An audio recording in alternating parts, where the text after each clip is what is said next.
اعوذ باللہ من الشیطان اللعین الرجیم بسم اللہ الرحمن الرحیم الحمد للہ رب العالمین والصلاة والسلام علی سیدنا و نبینا مولانا ابی القاسم محمد اللہم صل علی محمد و آل محمد و اہل بیتہ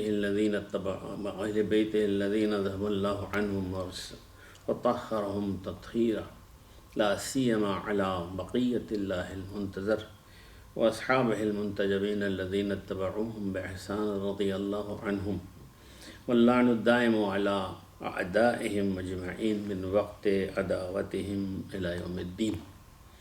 اما بعد فقد قال اللہ تبارک و تعالی فی کتابہ المجید وفرقانہ المبین اعوذ باللہ من الشیطان الرجیم والمؤمنون والمؤمنات بعضهم اولیاء بعض یامرون بالمعروف وینہون عن المنکر ویقیمون الصلاة ویؤتون الزکاة ویطیعون اللہ ورسولہ اولئک سیرحمهم اللہ ان اللہ عزیز حکیم.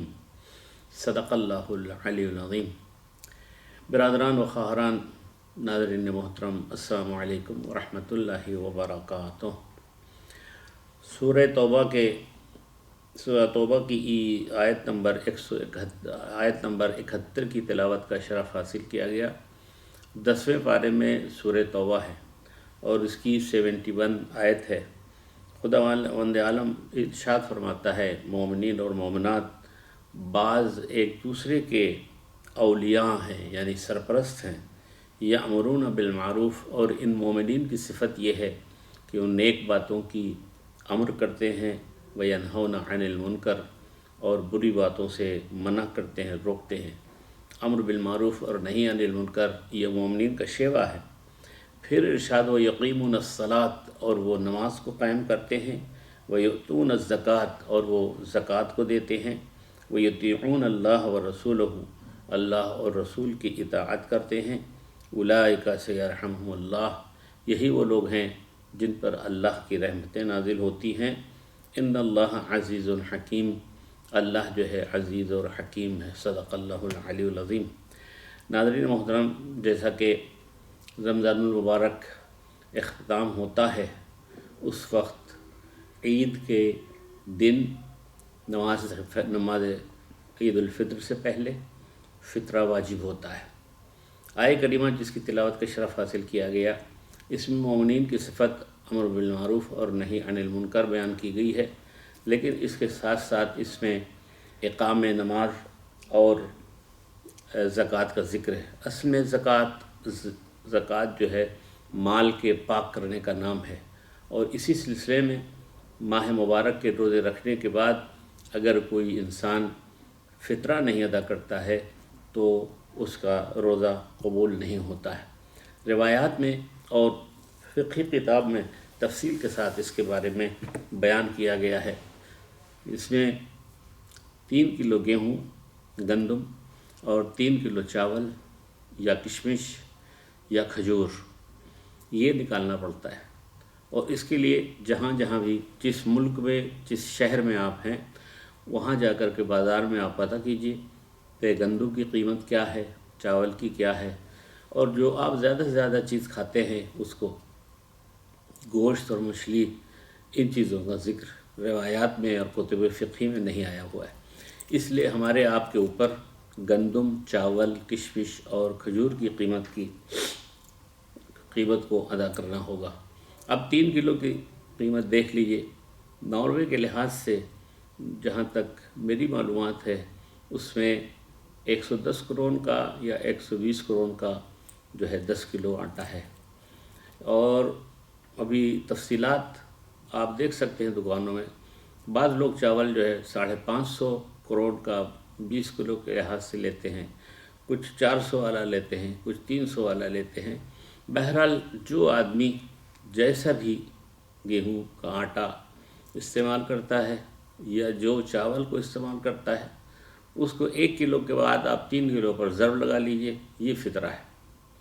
فطرے کے احکام میں آیا ہوا ہے کہ فطرہ ہر چھوٹے بڑے بچے بوڑھے کے اوپر فطرہ واجب ہے. اگر فرض کیجئے کہ آپ کے گھر میں 5 افراد ہیں، اس بچہ 1 مہینے کا ہے تو اس پر بھی فطرہ واجب ہوتا ہے۔ حتیٰ کہ ایک بچہ جو عید الفطر کی رات میں یعنی ایک رات پہلے پیدا ہوا ہے، اس کا بھی فطرہ صاحب خانہ کے اوپر واجب ہے۔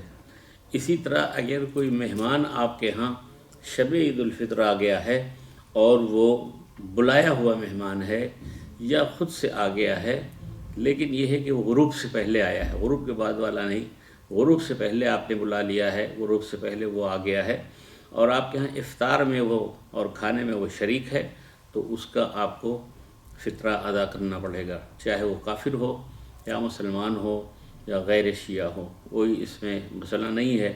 مسئلہ اصل میں شخص کی جان کا ہے، اور اس سلسلے میں بہت سے قصے بھی مشہور ہیں کہ بہت سے لوگوں نے سہ برس فطرہ نہیں دیا اور ایک وقت آیا کہ وہ سارا فطرے کا پیسہ کسی جان میں آ کے لگ گیا یا بیماری کا سبب ہو گیا اور مر گیا۔ تو ہمیں اس سے بچنا چاہیے، بہت زیادہ تاکید کی گئی ہے کہ فطرہ ہمیں نکالنا چاہیے۔ اب آئیے موضوع فطرے کے سلسلے میں مسئلہ سید اور غیر سید کا ہے۔ تو سید کا فطرہ سید اور غیر سید دونوں کو دے سکتے ہیں، لیکن غیر سید کا فطرہ سید کو نہیں دیا جا سکتا۔ آپ کی فیملی میں اگر فرض کیجئے کہ شوہر سید ہے اور بچے بہرحال سید ہوں گے، لیکن اہلیہ غیر سید ہے، تو اہلیہ کا فطرہ آپ الگ سے نکالیں، یا جہاں بھی آپ دے رہے ہیں تو وہاں آپ بتا دیجئے کہ یہ ایک فطرہ غیر سید ہے اور 4 فطرے گویا سید کے ہیں۔ فرض کیجئے کہ آپ اس کا الٹا ہے کہ اہلیہ سادات میں سے ہے، شوہر غیر سید ہے اور بچے غیر سید ہیں، تو پھر اسی طرح غیر سید کا فطرہ غیر سید کو جائے گا اور جو سید کا فطرہ ہے وہ سید کو جائے گا۔ اس سلسلے میں ہمیں دیکھنا ہے کہ کہاں ہم بھیج رہے ہیں، کہاں دے رہے ہیں، کس کو دے رہے ہیں۔ ہمارے پرانے علماء یہ کرتے تھے کہ جو پیسہ نکالتے تھے حتیٰ کہ پیسہ کا خرد بھی نہیں کرتے تھے، اور یہ تھا صورتحال کہ جو پیسہ یا جو چاول اور گیہوں فطرے کے لیے نکال دیا گیا اس کو تبدیل نہیں کر سکتے۔ لیکن اب فی زمانہ اتنا 50-60 سال کے بعد زمانہ گزر گیا اور اب مسئلہ کارڈ کی حد تک آ گیا، وپس کی حد تک آ گیا، تو اس سلسلے میں اب علماء اجازت دیتے ہیں کہ بہرحال جیسا بھی ہو، جس طرح بھی ہو، آپ فطرے کو پہنچانے کی کوشش کیجئے۔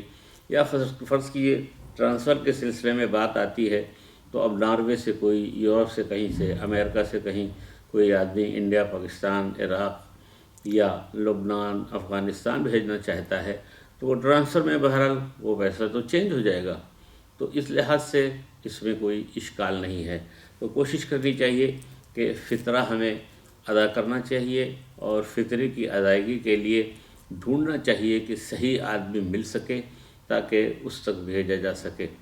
فطرے کے لیے آپ لوگ مسائل کو پوچھ سکتے ہیں، یہ سلسلے درس جو چل رہا ہے اس میں بھی جتنا ممکن ہو عید سے پہلے جلد از جلد آپ لوگ سوال کر لیں تاکہ اس کا جواب میں فطرے کے سلسلے میں آئندہ کی گفتگو میں دے سکوں، اور یہ بہت ضروری ہے اس لیے کہ السؤال نصف العلم، جو ہے سوال کرنا نصف علم ہے۔ اس کا مطلب آپ سوال کریں گے تو آپ کو ثواب بھی ملے گا اور آپ کو نصف علم آپ کو پتہ ہے۔ تو ایسے حالات میں جو ہے ایسا نہ ہو کہ غلط فطرہ ہم دے دیں اور صحیح طور سے ادا نہ ہو سکے۔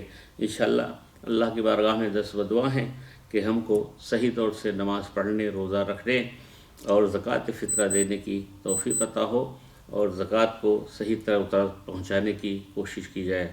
وآخر دعوانا ان الحمد للہ رب العالمین، والسلام علیکم ورحمۃ اللہ وبرکاتہ۔